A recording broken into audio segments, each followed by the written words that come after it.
Lord Arthur Sterling, known as the Ice Duke, possessed wealth, power, and a heart colder than a London winter. He vowed never to marry, defying his meddling grandmother, Beatrice. However, when she issued a ruthless ultimatum to marry her chosen bride by Christmas or lose his inheritance, Arthur prepared for war. He intended to brutally reject the girl instantly until the parlor doors swung open. The woman standing there was no stranger. She was the one person Arthur had spent 5 years trying to destroy. She was the woman who broke his heart, and terrifyingly, she was standing there smiling. The rain lashed against the windows of Stirling House like a whip, a fitting accompaniment to the mood inside the Duke of Ashbury's private study.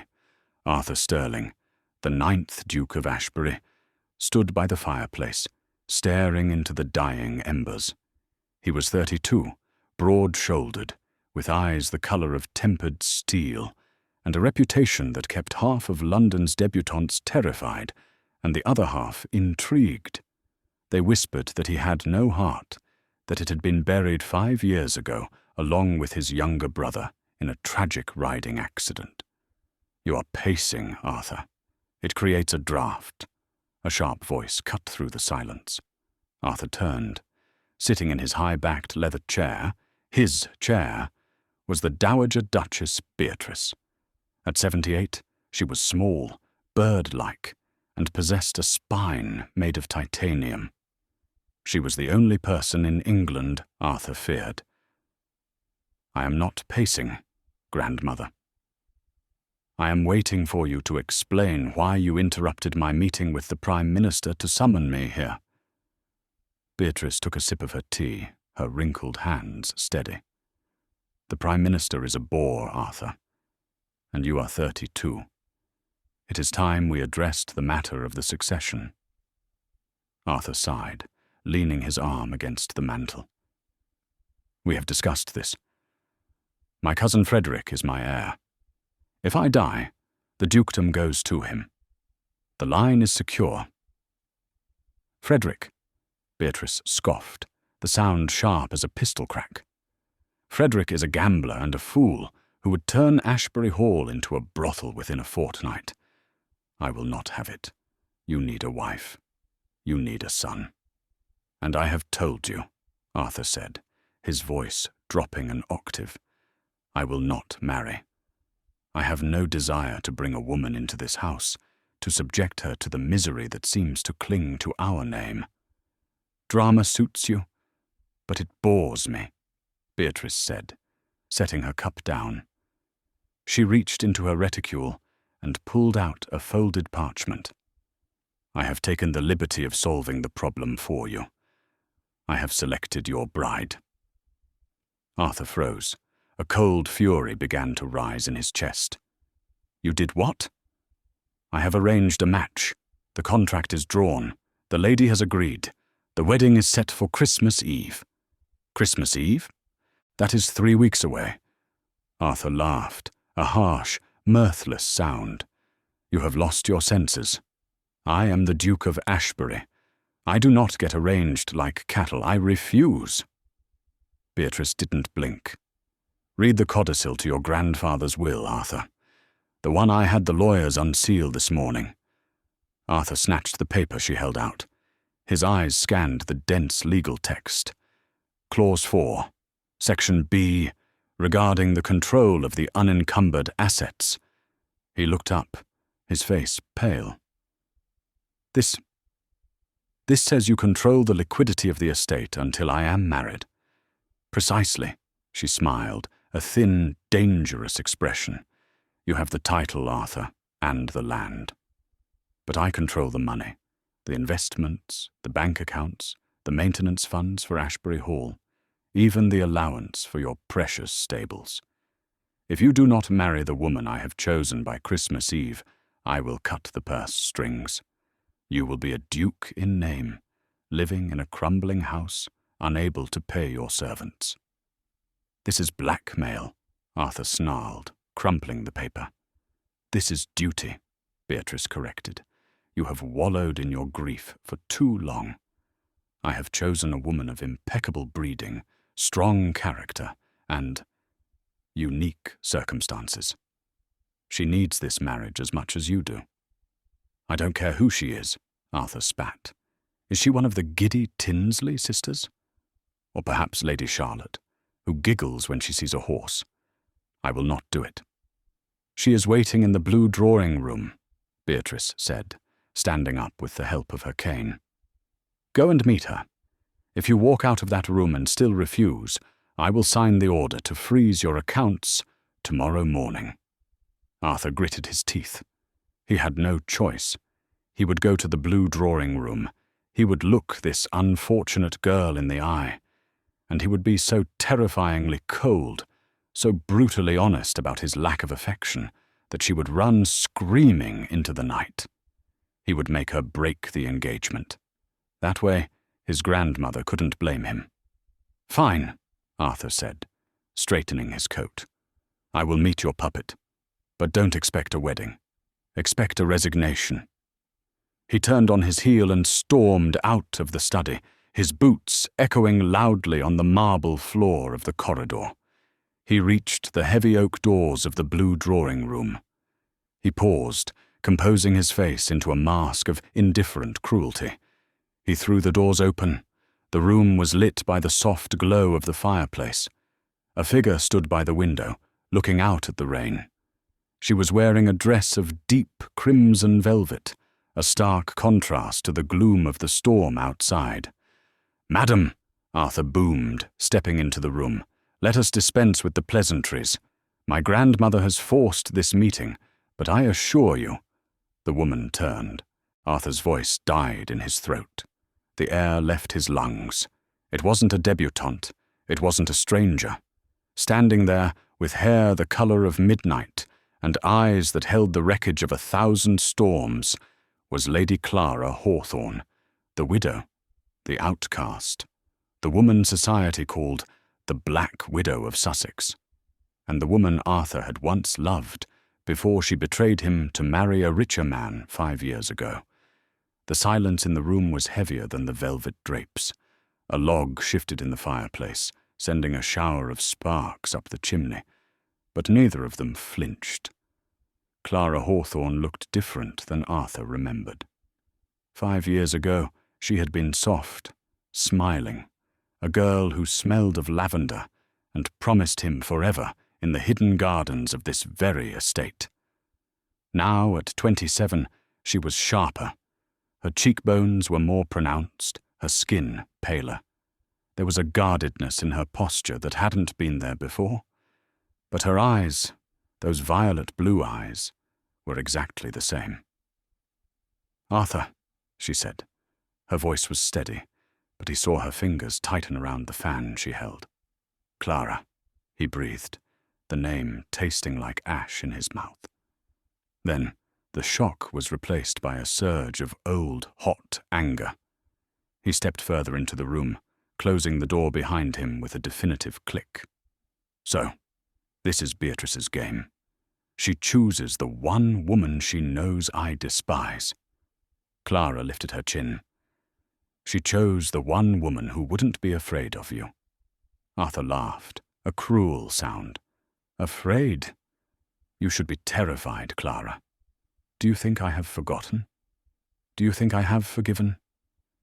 "I expect neither forgiveness nor forgetfulness," Clara replied coolly, moving away from the window. "I expect a business arrangement.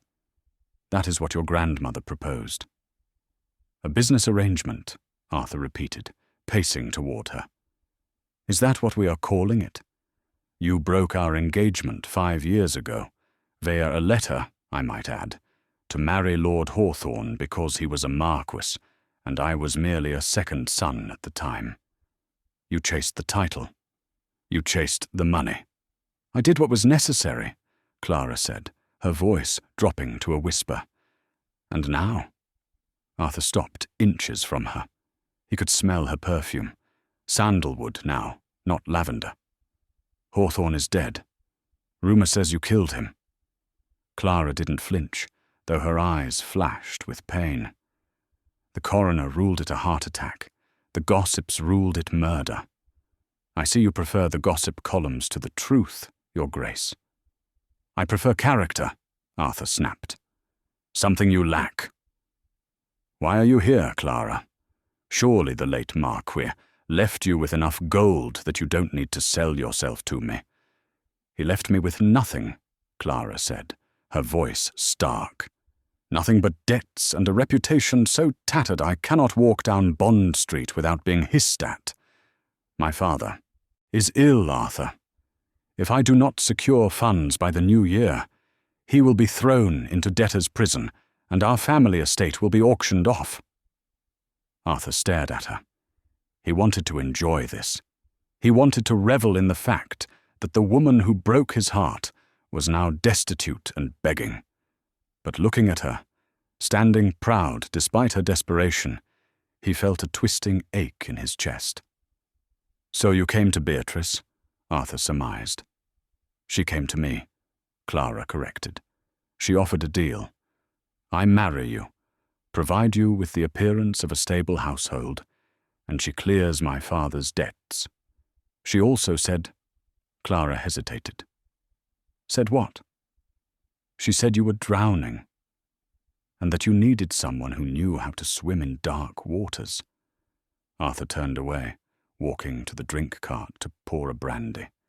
His hands were shaking slightly. My grandmother is a romantic fool. I am not drowning. I am thriving.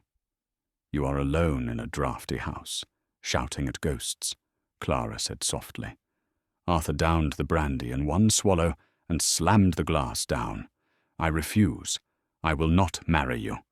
I would rather lose the fortune than shackle myself to a woman I cannot trust. Then do it, Clara challenged. Walk out. Let your cousin Frederick take the estate. Let your grandmother freeze your assets, and watch me be thrown to the wolves. Is your pride worth that much, Arthur? Is your hatred of me so potent that you would burn your own legacy just to see me suffer? Arthur glared at her. She was manipulating him, just as she always had. But the thought of Frederick running Ashbury, Frederick, who had once kicked Arthur's favourite hound just for sport, was nauseating. And then there was the other matter. If he turned her away, Clara would be ruined completely. Despite everything, despite the bitterness that had gnawed at him for 5 years, the thought of Clara destitute, perhaps on the streets, made his blood run cold. If I agree, Arthur said, his voice low and dangerous. Understand the terms. This will be a marriage in name only. You will manage the household. You will appear on my arm at balls. But do not expect warmth. Do not expect love. And certainly, do not expect me to visit your bedchamber. Clara's face was unreadable, but he thought he saw a flicker of sadness. I understand. A cold peace is all I ask. Then it is settled, Arthur said. We marry on Christmas Eve. He walked to the door, pausing with his hand on the handle. But know this, Clara. You may have the title of Duchess, but you will never again have my heart. He walked out, leaving her alone in the dim light. Clara waited until his footsteps faded, before she allowed her shoulders to slump. She brought a trembling hand to her lips. He doesn't know, she whispered to the empty room. He still doesn't know why I really left. The engagement was announced in the Times the following morning. It sent shockwaves through London society. The Ice Duke and the Black Widow. It was the scandal of the decade. 3 days later, Arthur hosted a dinner party at Ashbury House.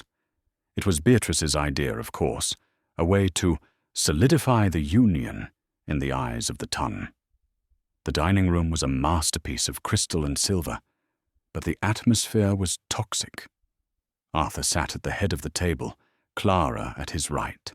Around them sat the vultures of high society, Lady Whistledown types, cynical lords, and unfortunately, Arthur's cousin, Frederick.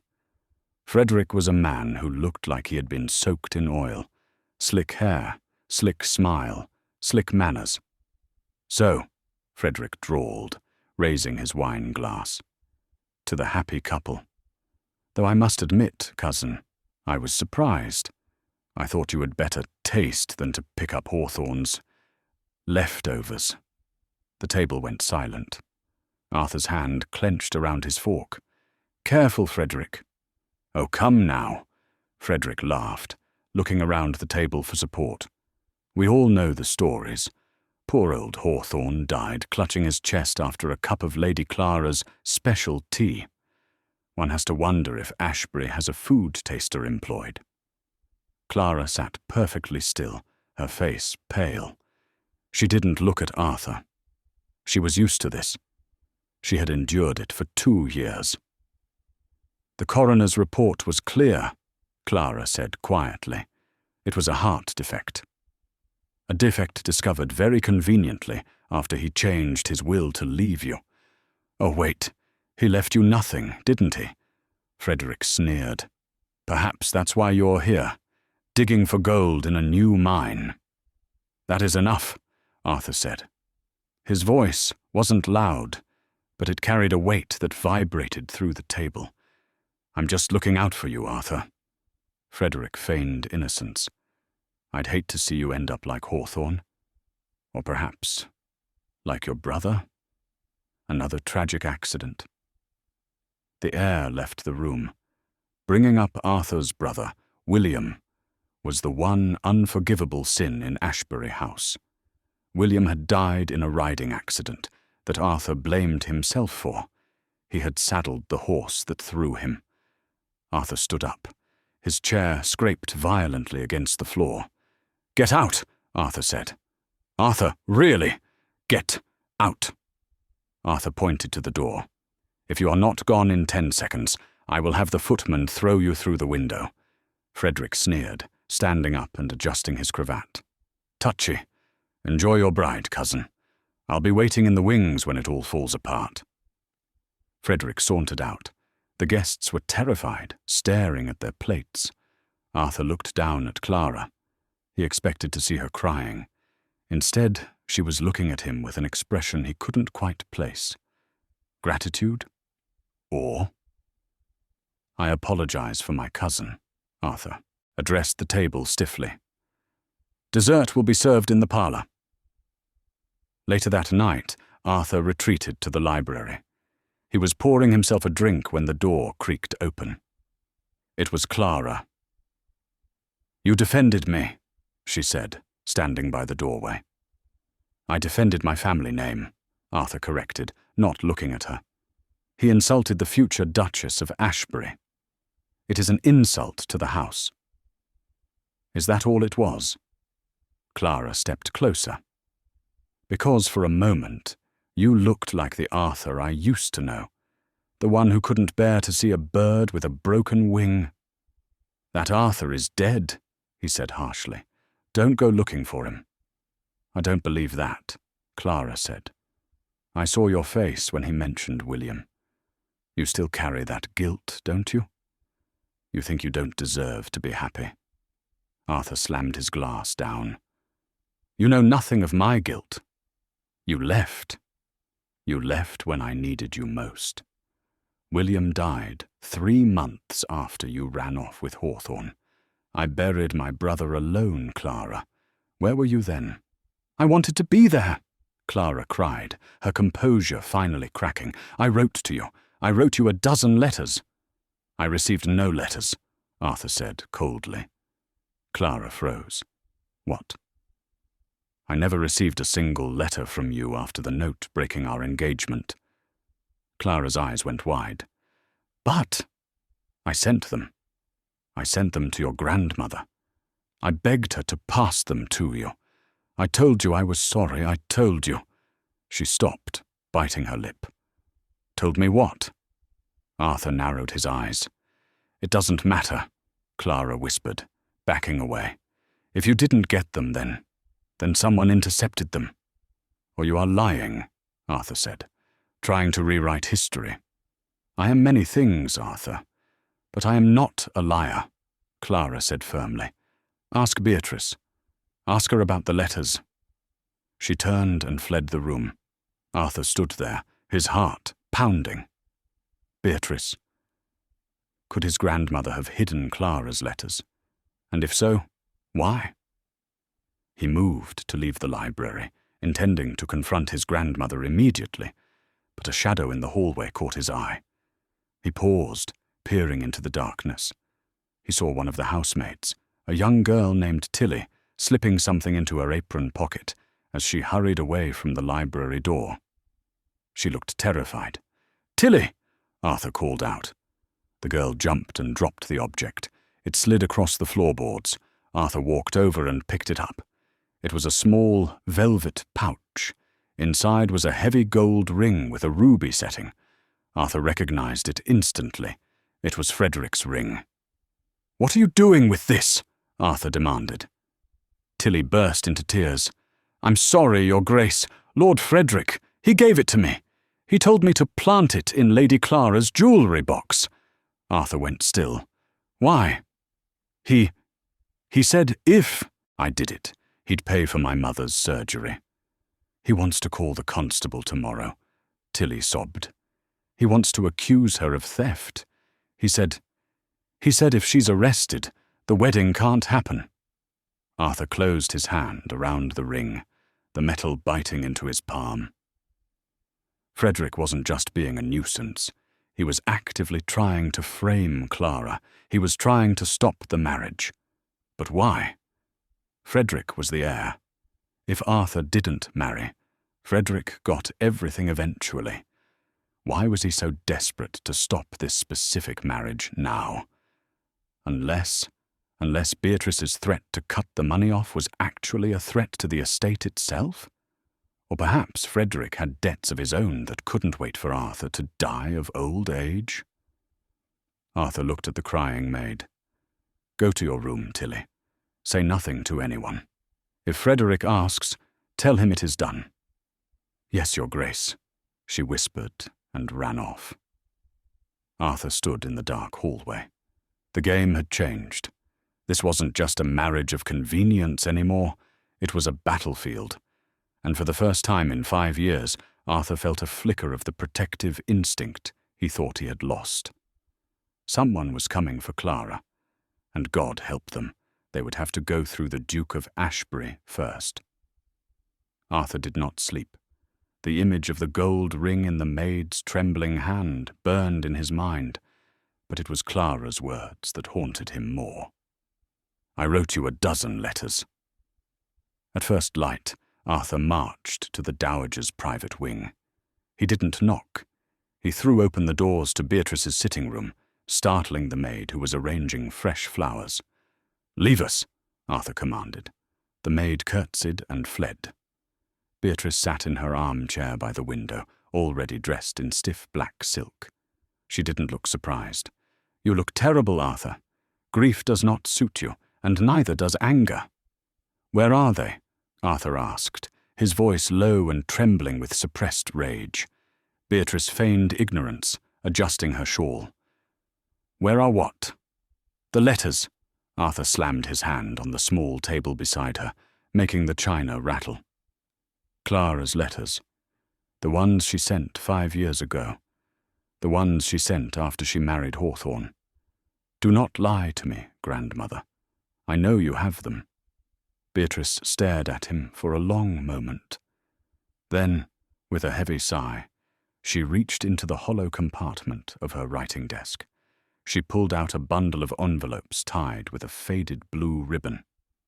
"I did it for you," Beatrice said, her voice unusually soft.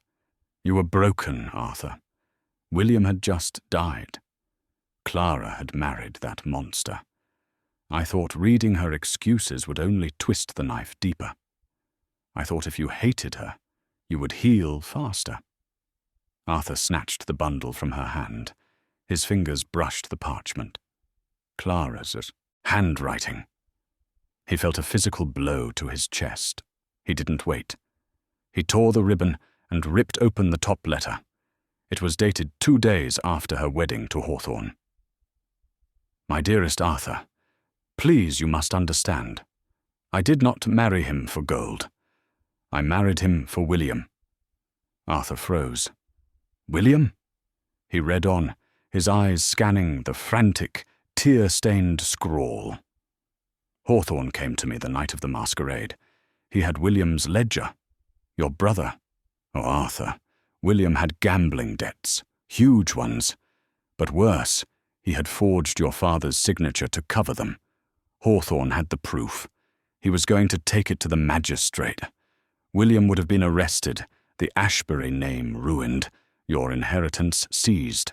Hawthorne gave me a choice. Marry him, and he burns the evidence. Refuse, and he destroys the sterlings. I could not let him destroy you, Arthur. I could not let you lose your brother to prison. So I said yes. I am sorry. I love you. I will always love you." Arthur fell to his knees. The letter slipped from his fingers. It wasn't betrayal, it was a sacrifice. Clara had thrown herself into the jaws of a beast to save Arthur's family. She had endured 5 years of marriage to a cruel, manipulative man, a man who likely abused her, just to protect the reputation of the brother Arthur was already mourning. "She saved us," Arthur whispered, his voice cracking. "She saved William's name. And I treated her like a leper." He stood up, stumbling slightly. "Arthur?" Beatrice called out, looking genuinely alarmed. "Where are you going?" "To beg," Arthur said. "I am going to beg for her forgiveness." Arthur found Clara in the conservatory. It was a glass-walled room, filled with winter jasmine and ferns, humid and warm against the snow falling outside. She was pruning a rose bush, her movements mechanical. "Clara." She turned, startled. She wore a simple grey morning dress, her hair tied back loosely. When she saw his face, pale, ravaged, eyes red-rimmed, she dropped her shears. "Arthur? What's wrong? Is it Frederick?" Arthur crossed the distance between them in 3 long strides. He didn't speak. He couldn't. He simply reached out and pulled her into his arms, burying his face in the crook of her neck. Clara stiffened, her hands hovering uncertainly in the air. "Arthur?" "I read them," he choked out against her skin. "I read the letters." Clara let out a small, sharp gasp. Her body began to tremble. "Then you know." "I know." Arthur pulled back just enough to look into her eyes. He cupped her face with his hands, his thumbs tracing her cheekbones. "I know you are the bravest woman I have ever met. I know you sacrificed your life for my foolish brother. I know I have been a blind, arrogant fool for 5 years." Clara's eyes filled with tears. "I didn't want you to know the truth about William. I wanted you to remember him as he was, not as a criminal. To hell with William," Arthur swore softly. "He is not the one who matters. You matter. Clara, can you ever forgive me? For the things I said? For the way I looked at you?" "There is nothing to forgive," Clara whispered, a tear escaping and tracking down her cheek. "You were hurt. I broke your heart." "And you saved my life," Arthur said. He leaned his forehead against hers. "The engagement, the contract. It is no longer a business arrangement for me. I cannot go back to being cold, Clara. I cannot pretend I don't love you. I never stopped. I just buried it under ice." Clara let out a sob, half laugh, half cry. "The ice duke melts. Only for you," Arthur vowed. He leaned in and kissed her. It wasn't the polite peck of a fiancé, nor the hungry kiss of a youth. It was a kiss of desperation, of apology, of 5 years of lost time reclaiming itself. For a moment, in the warmth of the conservatory, the world was perfect. But outside the glass walls, in the shadow of a gargoyle, Frederick was watching. He saw the embrace. He saw the reconciliation. And he scowled.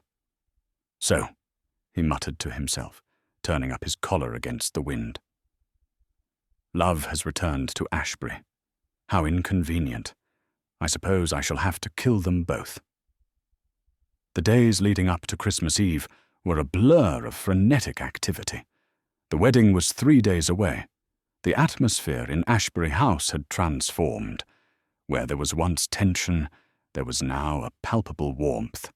The servants whispered about how the Duke was actually smiling. But Arthur was vigilant. He had doubled the guard around the estate. He had Tilly, the maid, moved to a secure room and instructed to report anything suspicious directly to him. Frederick, oddly, had gone quiet. He remained at the estate, playing the role of the contrite cousin, claiming he wanted to make amends before the wedding. Arthur didn't trust him for a second, but he couldn't evict him without causing a scene that might upset the fragile peace with the rest of the family who were arriving for the ceremony. 2 days before the wedding, a heavy snowstorm blanketed the estate. The world turned white and silent. "Let's go skating," Clara suggested at breakfast. Her cheeks were pink, her eyes bright. She looked years younger, the shadows finally lifting from her face. Arthur looked up from his newspaper. "Skating? On the lake?" "It's freezing, Clara." "Exactly," she grinned. "The ice will be thick. Come on, Arthur. When was the last time you did something just for fun?" Arthur hesitated, then smiled. "Very well. But if I fall, you are forbidden from laughing." They walked down to the lake, a vast expanse of frozen water bordered by ancient pine trees. The snow had stopped, and the sun was glittering off the ice. It was idyllic. They strapped on their skates. For an hour, they were just Arthur and Clara again. They glided hand in hand, their breath misting in the air. Arthur spun her around, her laughter ringing out like bells in the crisp air. "I am happy," Clara said, stopping in the center of the lake, her chest heaving slightly. "I didn't think I would ever say that again." "You deserve to be happy," Arthur said, tightening his grip on her gloved hand. Suddenly, a sharp crack echoed through the valley. It wasn't the ice, it was the sound of a rifle. A bullet whizzed past Arthur's ear, missing him by an inch, and slammed into the ice at their feet. "Run!" Arthur roared. He grabbed Clara and shoved her toward the tree line. Another shot rang out. This one grazed Arthur's shoulder, tearing through his coat. He gritted his teeth against the sting, but didn't stop. "Arthur, you're hit!" Clara screamed. "Keep moving." They scrambled off the ice, slipping and sliding, until they reached the cover of the dense pines. Arthur pushed Clara behind a large oak tree and pressed his back against it, breathing hard. He touched his shoulder. His glove came away red. "It's just a graze," he assured her, though the pain was searing. He peered around the bark. On the ridge overlooking the lake, a figure in a grey hunting cloak was lowering a rifle. The figure turned and disappeared into the woods. "Frederick," Arthur snarled. "That wasn't a warning. He tried to take my head off." "We need to get back to the house," Clara said, her voice trembling but her hands steady as she pressed a handkerchief to his wound. "We need to call the constable."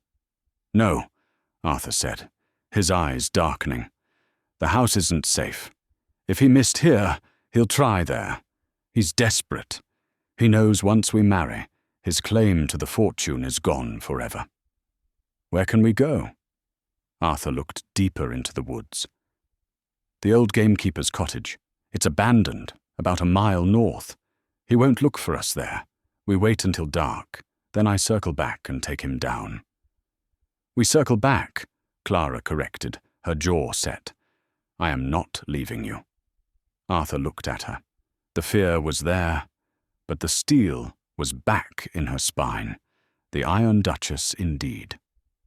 "Together then," Arthur agreed. They trudged through the deep snow, the cold biting at their skin. By the time they reached the cottage, the sun was setting. The cottage was dusty and cold, but it had a fireplace. Arthur managed to light a small fire using old kindling, trying to keep the smoke minimal. They huddled together for warmth. Arthur's shoulder was throbbing, but the bleeding had stopped. "Why now?" Clara asked, watching. "The flames." "Why is he so desperate?"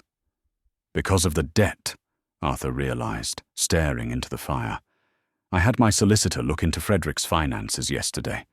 He owes money to the syndicate in London. Dangerous men. If he doesn't pay them by the new year, he's a dead man. He needs my inheritance to save his own skin. So he kills you, inherits the title, and pays the debt," Clara finished. "And you are the obstacle," Arthur said.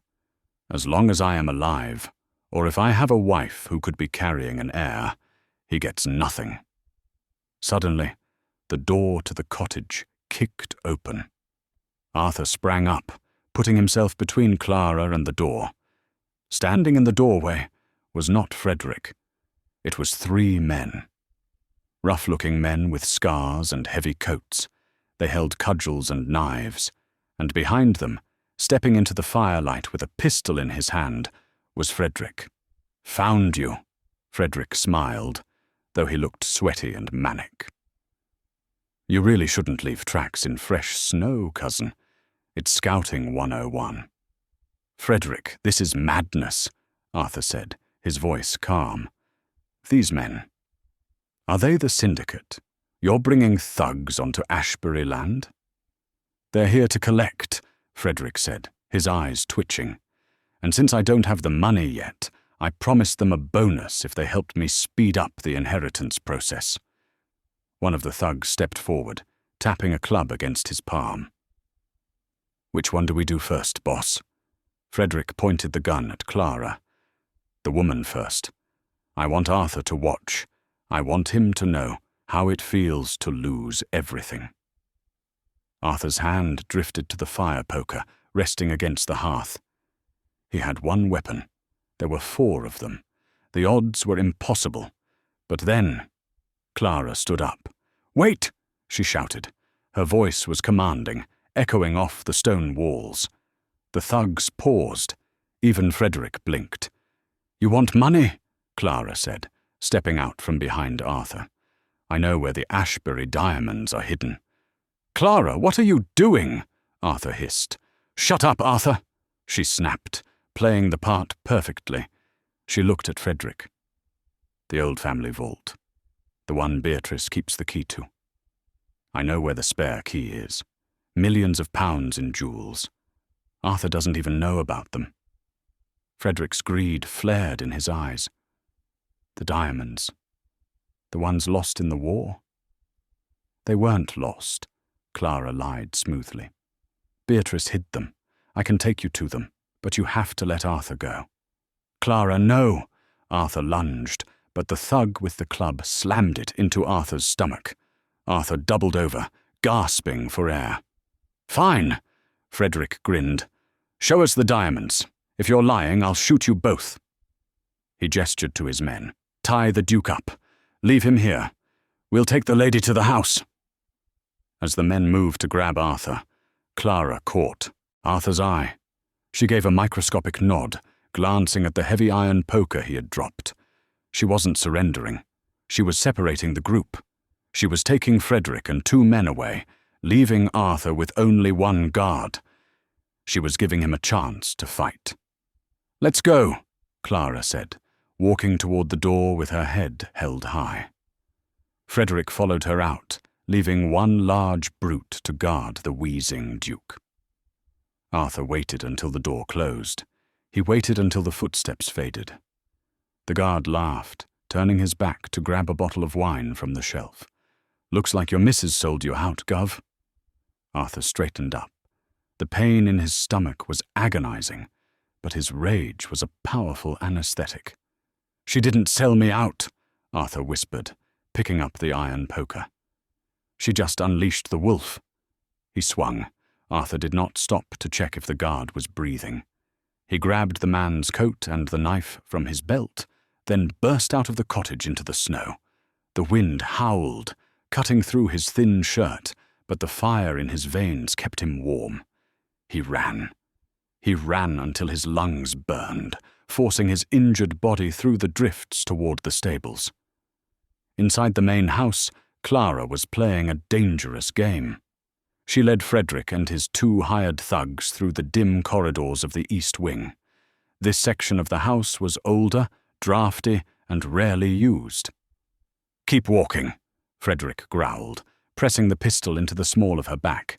"If you are leading us in circles, Claraara, I will shoot you in the kneecap first." "The vault is in the old chapel undercroft," Claraara said, her voice steady despite the terror gripping her heart. Beatrice had it reinforced during the war. It's where the family hid the silver. She wasn't leading them to a vault. There were no diamonds.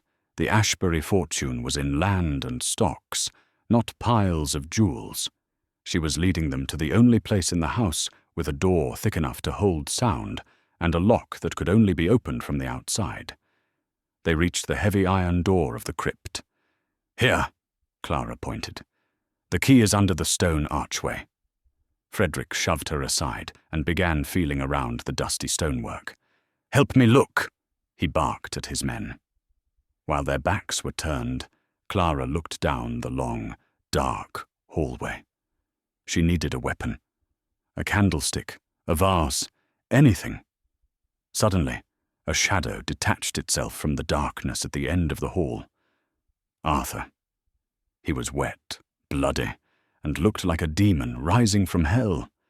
He held a cavalry saber he had ripped from the wall display in the armory. Claraara gasped. Frederick spun around. "You!" Frederick screamed, raising his pistol.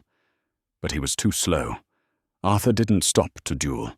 He threw a heavy, brass bust of Julius Caesar he'd grabbed from a plinth. It smashed into Frederick's hand, shattering bone. The pistol clattered to the floor. "Kill him!" Frederick shrieked, clutching his broken hand.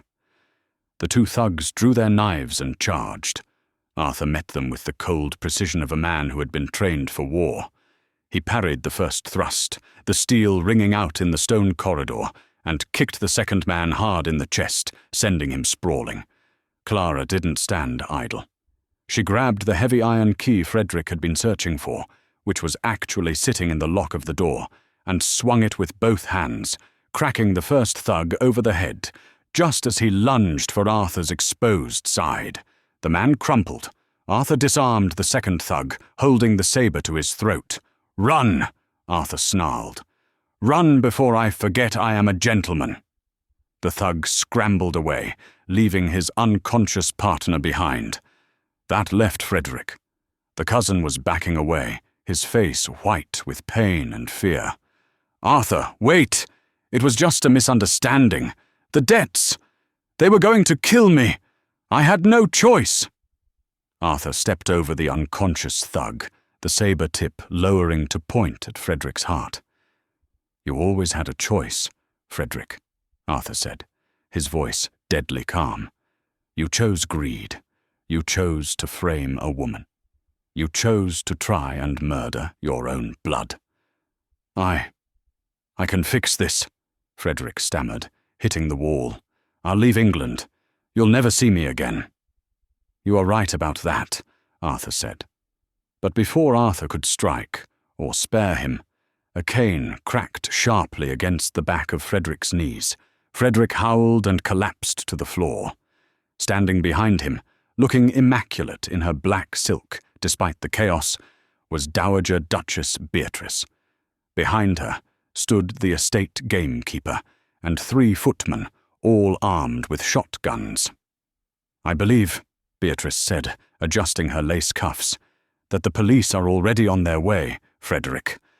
I called them the moment I saw you drag Claraara into the house. Did you really think I wouldn't notice a commotion in my own home?" Arthur dropped the sword and looked at Claraara. She was trembling now that the adrenaline was fading.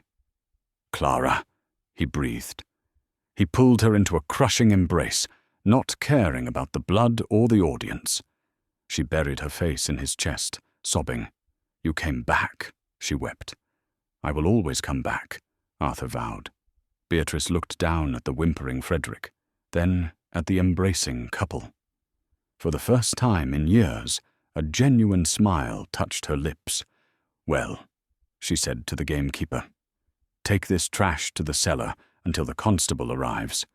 We have a wedding to prepare for." Christmas Eve descended upon Ashbury Hall, not with the gloom that had characterized the estate for the past half-decade, but with a brilliance that rivaled the stars, burning in the frozen sky above. The transformation was nothing short of miraculous. For days, an army of servants, under the terrifyingly precise direction of Dowager Duchess Beatrice, had scrubbed away the shadows of grief. The great hall, a cavernous space that had felt like a mausoleum since William's death, was now alive. Garlands of fresh holly, ivy, and winter jasmine draped every banister and stone pillar, filling the air with the sharp, clean scent of pine and earth. Thousands of beeswax candles flickered in the crystal chandeliers above, casting a warm, golden glow that danced against the ancient tapestries. In the massive stone hearth, a fire roared with such intensity that it banished the winter chill entirely, crackling and spitting as if to announce that life had finally returned to the Stirling line. Outside, the snow continued to fall in soft, silent sheets, covering the bloody tracks by the lake and burying the memory of Frederick's treachery under a pristine blanket of white. But inside, the atmosphere was electric with anticipation. The ton had arrived in force. Carriages lined the long driveway, and the pews of the private chapel and the overflow seating in the great hall were packed with the elite of London society.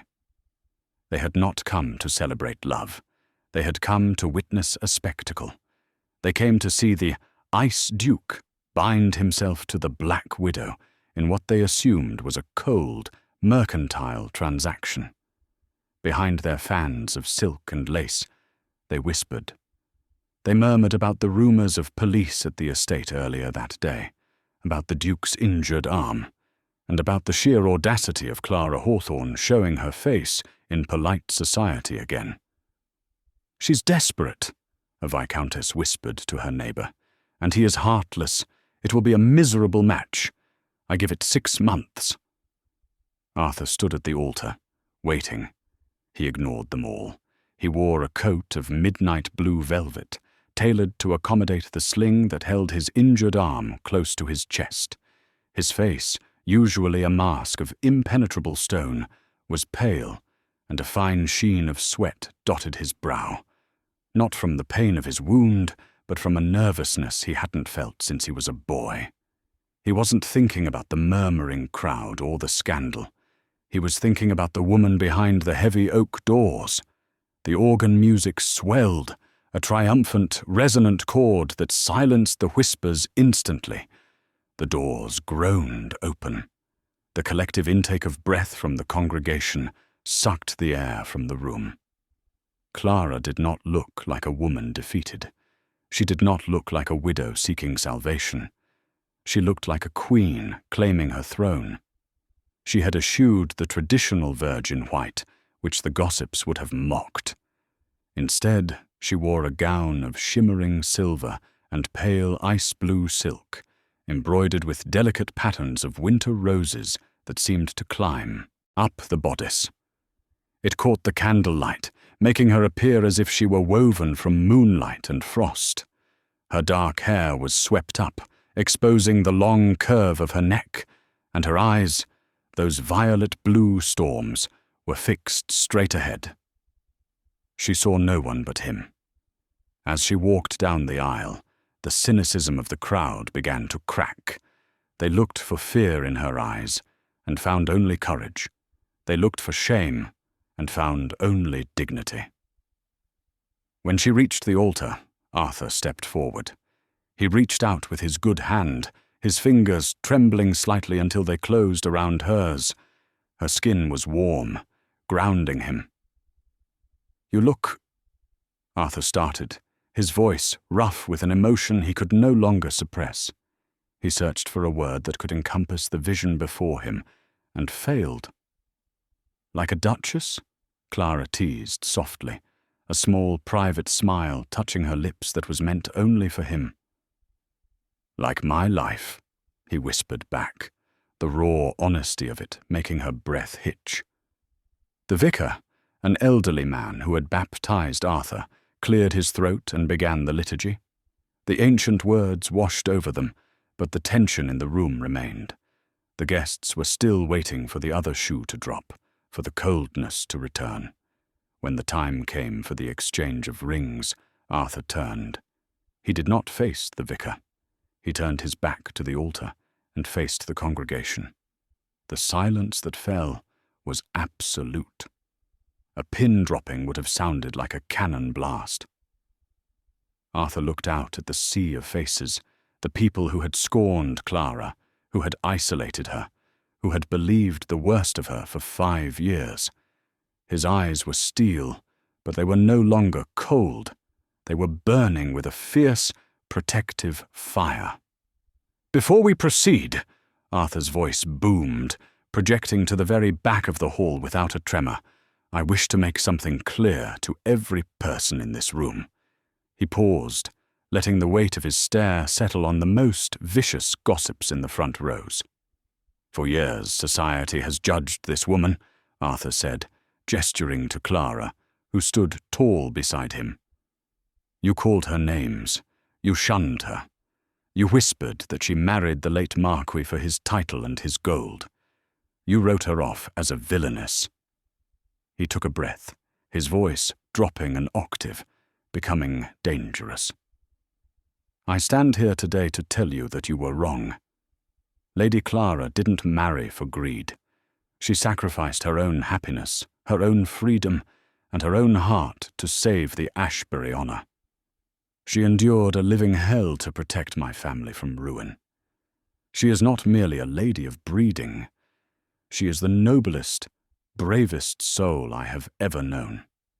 He turned back to Clara, ignoring the gasps and the stunned murmurs rippling through the crowd. He looked at her with an adoration so open, so vulnerable, that it felt almost intrusive to witness. "I am not marrying her because of a contract," Arthur declared, his voice breaking with the force of his truth. "I am not marrying her to secure an inheritance. I am marrying her because I was a fool to ever let her go. I am marrying her because I cannot imagine a world without her in it." Tears spilled over Clara's lashes, tracking through the powder on her cheeks. She squeezed his hand so hard her knuckles turned white. Arthur turned back to the vicar. "Proceed." The rest of the ceremony passed in a blur of tearful joy.